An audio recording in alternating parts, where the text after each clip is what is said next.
우리 다 함께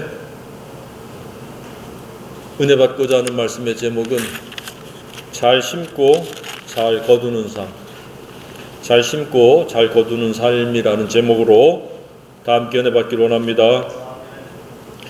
교회 공동체 하면 떠오르는 게 무엇이 있습니까? 사람마다 각자 차이가 있겠지만 가장 두드러진 특징은 다양성이 아니겠는가 하는 생각을 해보게 됩니다. 교회 공동체만큼 직업의 다양성, 연령의 다양성, 성별의 다양성, 가장 다양성이 많은 곳이 바로 교회 공동체라고 생각이 되어집니다. 성도 한 사람 한 사람의 믿음의 분량과 영성의 색깔도 다 다릅니다. 결코 그 교회가 추구하는 그 철학을 획일적으로 물들지 않습니다.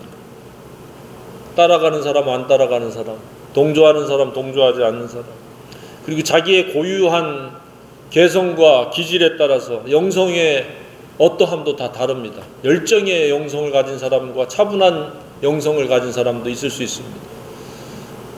다양한 재능을 가진 영성의 사람도 있을 수 있습니다. 이처럼 교회 공동체는 특징이 다양합니다. 이러한 다양한 지체들 속에서 우리는 어떻게 행동하는 것이 가장 바람직하고 올바른 것인가? 우리는 때때로 고민할 수도 있고 그 방향성을 정하지 못해서 분명한 그 방법을 세우지 못해서 우왕좌왕할 수도 있습니다. 오늘 이 말씀을 통해서 교회 공동체 안에서 내가 어떻게 처신해야 되는가를 깨닫는 그 은혜가 있기를 주님의 이름으로 축복합니다. 오늘은 크게 세 부류가 언급되어집니다. 믿음이 굉장히 연약해서 범죄하는, 불순종하는, 하나님의 뜻에 거역하는 그런 지체들과 어떻게 관계를 맺을 것인가. 또 한 부류는 영적인 리더들, 영적인 지도자와 또 어떤 관계를 맺을 것인가. 세 번째는 믿음의 가정들과 어떻게 관계를 맺을 것인가. 크게는 이렇게 세 가지를 성경에서 강조를 하고 있습니다. 우리는 이러한 관계를 이 사도 바울은 다른 표현으로 사용하지 않고 무엇을 심든지 그대로 거두리라. 그러니까 인간관계를 심는 것으로 묘사를 하고 있습니다. 씨를 뿌리는 것으로. 그러니까 우리의 행동 거지는 곧 씨를 뿌리는 거와 아마 유사하다고 생각을 했던 것 같습니다.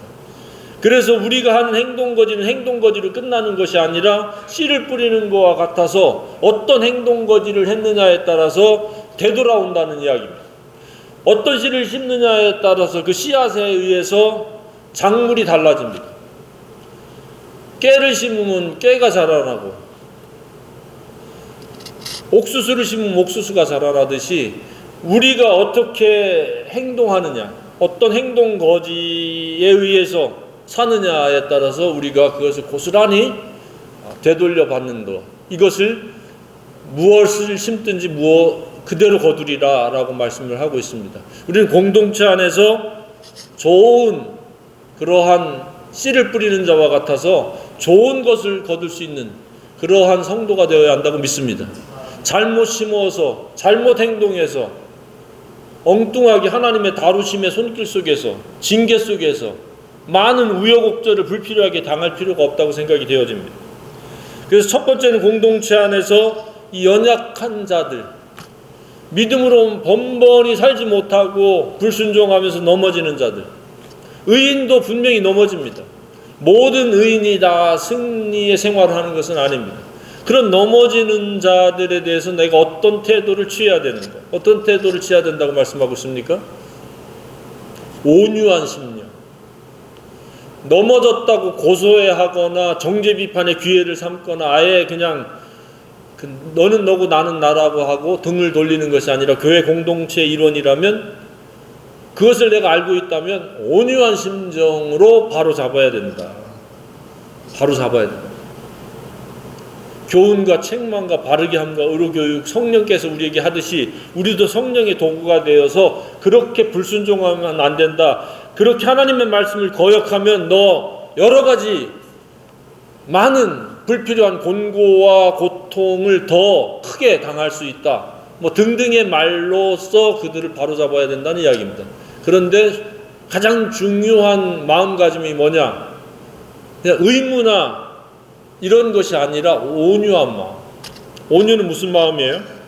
부드러운 마음이잖아요. 상대에게 상처를 주지 않는 것, 상대에게 손해를 입히지 않는 것, 감정적으로 분노를 그에게 표출하지 않으면서 그를 올바르게 바로잡을 수 있어야 된다는 이야기입니다.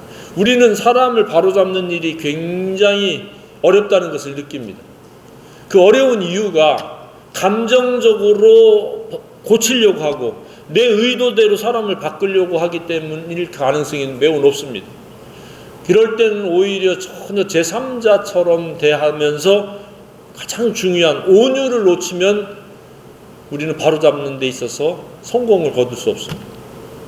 그래서 앞으로도 지체 중에서 분명히 불순종을 한다, 하나님의 말씀을 멸시 거역한다, 죄를 짓는다 했을 때에 내가 기도를 통해서 성령님을 의뢰함으로 말미암아 예수의 마음, 온유함을 가지고 또한 겸손까지 보태서 다가가서 이건 이거고 이건 이거다, 이렇게 살면은 너 안 된다 라고 하면은 좋은 결과를 얻으리라고 생각이 되어집니다. 그렇게 온유함으로 바로잡을 뿐만 아니라 자기 자신도 돌아보라고 그랬습니다. 나도 혹시 저렇게 거역의 모드로 불순종의 태도로 나아가는 건 아닌가 하고 자기 점검의 기회를 가지라, 이렇게 말씀을 하고 있습니다. 그래서 시험을 받을까 경계심을 가져라, 두려워하라, 긴장을 하라. 왜냐? 아차하는 순간에 우리도 지금 내가 바로잡고자 하는 지체처럼 더 나쁘게, 더 못되게 우리가 넘어질 수 있다는 사실입니다. 시험이란 무엇입니까? 다시 옛사람으로 돌아가는 겁니다. 성령과 진리로 살지 아니하고 내 옛 과거의 본성에 따라서 살아가는 게 시험에 들어가는 겁니다. 그게 죄입니다. 시험에 드는 것은 자꾸 옛날 죄성에 의해서 살아가는 겁니다. 그래서 그것을 바로잡는데 온유함으로 바로잡으라, 이렇게 말씀하고 있습니다. 교회는 다양한 사람들이 공존하는 곳입니다. 항상 순종하는 사람들만 있는 게 아닙니다. 어쩌면 한 80% 이상이 불순종의 사람일 수도 있습니다. 교회마다 공동체마다 차이가 있겠지만 그랬을 때에 잘 순종하는 성령의 사람들, 예수의 제자의 삶을 살아가는 사람들이 그들을 잘 온유함으로 바로 세워줘야 됩니다. 그러면 그들도 다시 회복해서 순종의 삶을 살아낼 수 있으리라고 생각이 되어집니다. 교회 공동체는 모두가 이렇게 순종하는 사람이 아닙니다. 모두가 거룩하고 경건한 것이 아닙니다. 고의든 실수이든 하나님의 뜻을 거역할 수가 있다는 사실입니다. 그랬을 때 처음의 반응이 온유함의 반응입니다. 화를 낸다거나 분노를 표출할 수 있는 기회가 아니라는 사실입니다. 더 나아가서는 정죄 비판으로 공격의 기회로 삼는 것도 아니라는 사실입니다. 그리고 교회는 짐을 지어야 될 여러 가지 요소들이 있습니다. 교육에 있어서, 영선 봉사에 있어서, 미화에 있어서, 찬양에 있어서, 식사에 있어서, 재정적인 것에 있어서 여러 가지 짐을 우리는 다 같이 나눠진다면 그 짐은 가벼워집니다. 그런데 공동체 안에서 강건도 불구경하듯이 짐을 지지 않는 사람들도 있습니다. 그러면 그 교회는 소수에 의해서 무거운 짐을 지고 교회 공동체가 진행되어진다는 사실입니다. 근데 오늘날 상당수의 교회가 그렇지 않을까 하는 생각을 해보게 됩니다. 관망하는 60%, 그리고 말썽 부리고 뒤에서 여러 가지 그 발목을 잡는 20%, 그리고 한 80%가 교회에 짐을 지지 않는 무리일 수도 있다는 사실입니다. 건강한 교회야 약 한 20%가 짐을 지고 앞장서서 열심히 충성을 다하는 그런 교회 공동체들이 아니겠는가 하는 생각을 해보게 됩니다. 그래서 그 짐을 나눠질 수 있는 그러한 지체들이 많아질수록 그 교회는 건강한 교회요, 쉽고 가볍게 함께 나아가는 그런 아름다운 공동체가 되어지리라고 믿습니다. 그래서 이거를 지금 얘기하는 겁니다. 너희는 짐을 서로 지라. 네 짐은 네 짐이고 내 짐은 내 짐이고가 아니라 함께 짐을 지어야 될 게 있고 공동으로 지어야 될 게 있고 각자가 지어야 될 짐이 있다는 겁니다. 근데 각자가 질 것조차도 안 짓는 사람이 있기 때문에 지금 사도 바울이 각자의 자기의 일을 살피라 라고 말씀하고 있습니다. 각자 질 짐과 함께 질 짐, 두 가지 짐을 교회 공동체는 져야 됩니다. 성령께서 어떤 짐을 져야 될 것인지를 분명히 말씀해 주는데 사람들은 못 들은 척, 모르는 척 하는 경우도 많이 있습니다. 몰라서 짐을 못 지는 경우는 이렇게 해서 교회 공동체는 짐을 지는 것이다 라고 설명을 해주고 일깨워줘야 됩니다. 짐을 지지 않으면 어떻게 해요? 거둘 게 없어요. 짐을 지는 것은 심는 거예요. 짐을 진다는 것은 궁극적으로는 사랑입니다. 사랑이 있어야 짐을 지잖아요.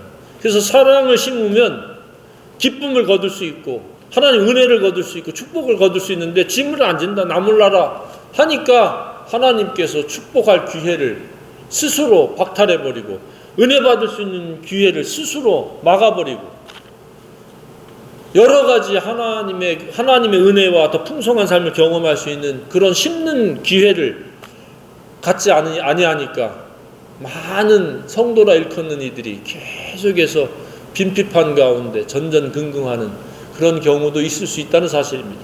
그런 분이 한 분도 없기를 주님의 이름으로 축복합니다.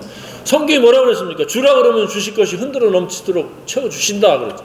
주는 자가 복되도다 그랬죠. 왜 이런 말씀들을 하십니까?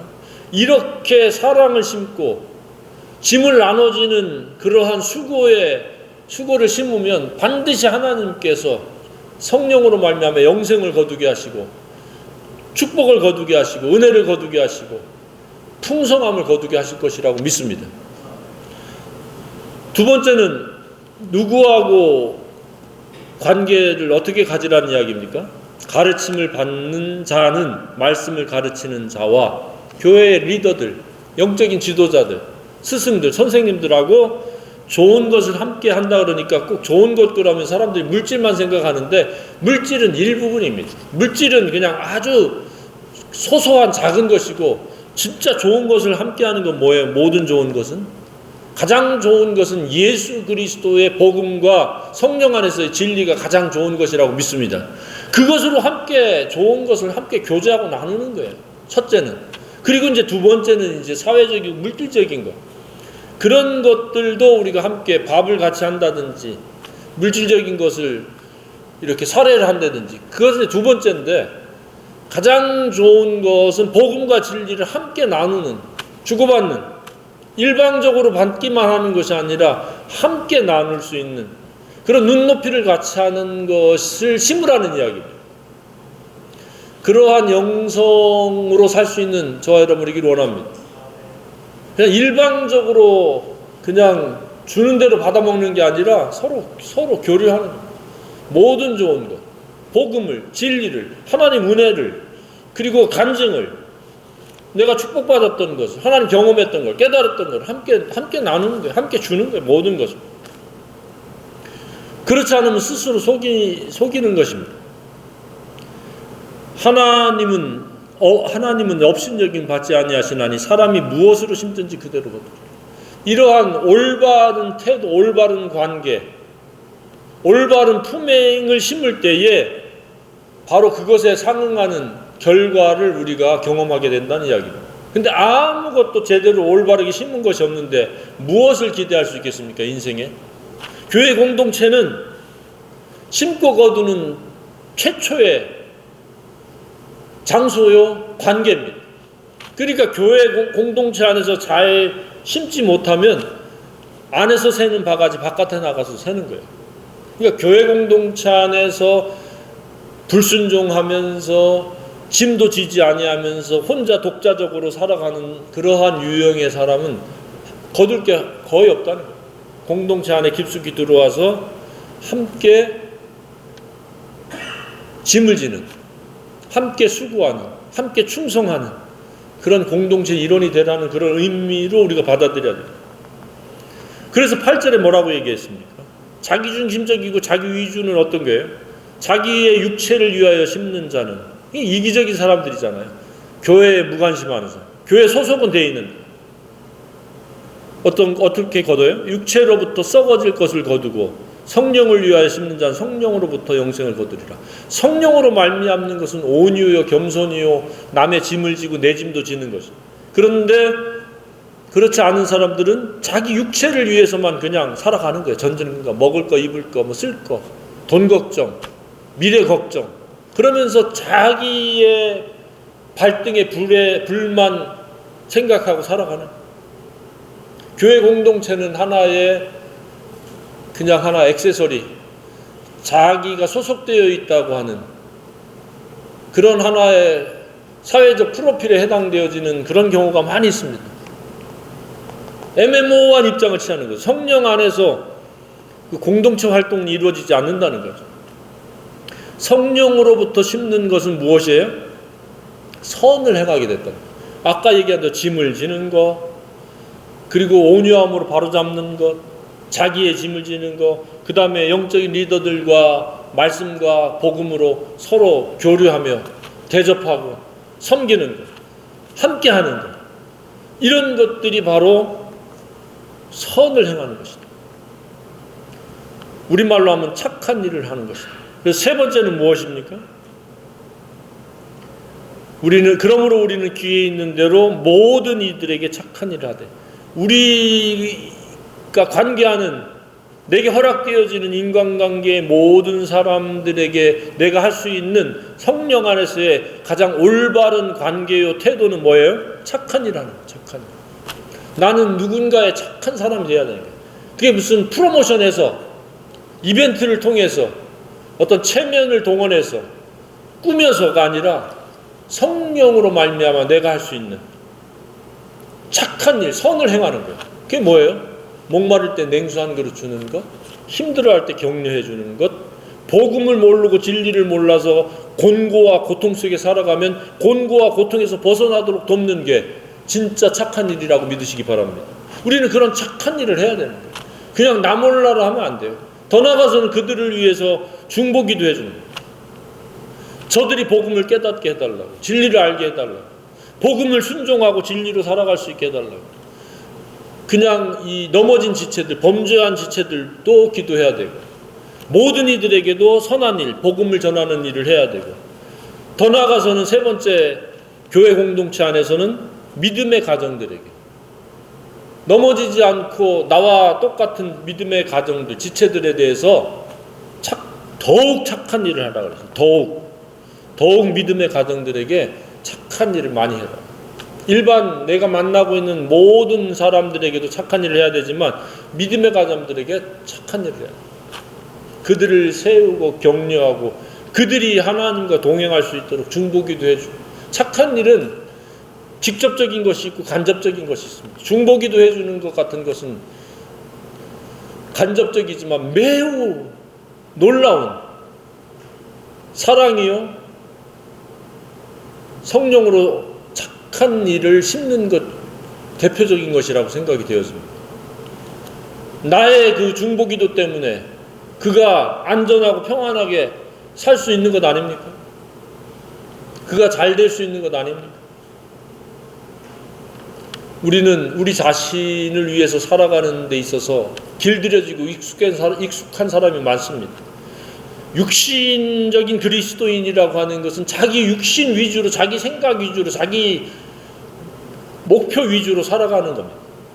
자기가 원하는 대로 살아가려고 하는 사람들이 육체를 위해서 살아가는 사람들. 우리는 이미 우리의 육체와 우리의 생각은 예수님이 십자가에 죽으실 때 함께 죽었다라고 하는 것을 선언해야 됩니다. 그래야만이 우리는 성령이 내 속에서 내 생각을 주관하고 내 말과 행실을 주관해서 잘 심고 잘 거둘 수 있도록 인도해 가신다는 사실입니다. 내가 살아있기 때문에, 자기와 자기 육체가 중심이 되기 때문에 우리가 성령으로 말미암아 심고 거두지 못하는 사실입니다. 그래서 삶이 굉장히 하나님의 의도와 목적대로 이루어지는 것이 아니라 하나님의 의도와 목적과 정반대로 곤고하고 고통 가운데 살아가는 크리스찬들이 너무 많다는 사실입니다. 잠깐 동안 혹시 실수해서, 시행착오해서, 우선순위가 잘못돼서 그렇게 살 수 있을 수 있겠지만은 지속적으로 계속 그것이 반복되어진다는 것은 그는 계속해서 사탄 마귀에게 결박되어 있을 가능성이 매우 높다는 사실입니다. 우리는 오직 성령에 결박되어야 한다고 믿습니다. 성령의 사람이라고 하는 수식이 붙어야 됩니다.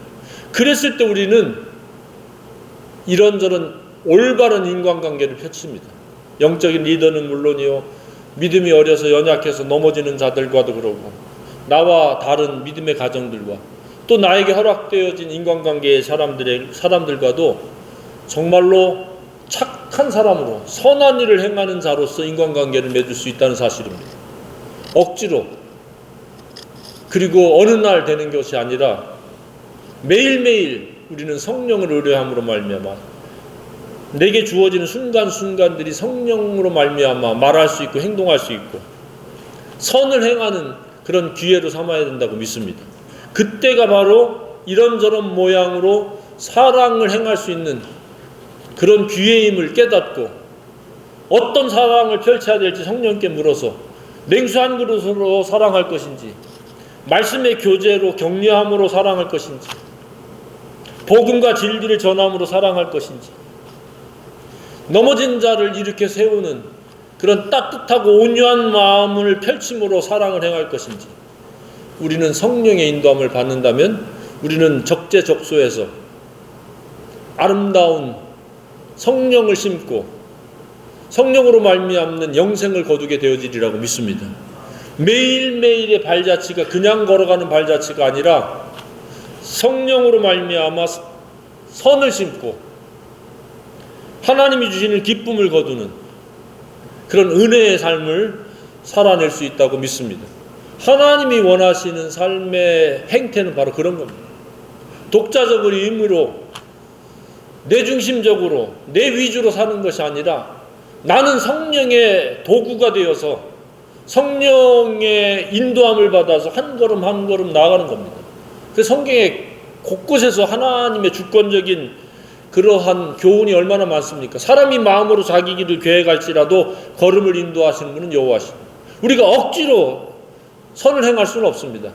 하나님께서 걸음을 인도해 가시는 대로 그 발 맞춰서 가면서 이 사람을 만나게 했으면 왜 이 사람을 만나게 했을까?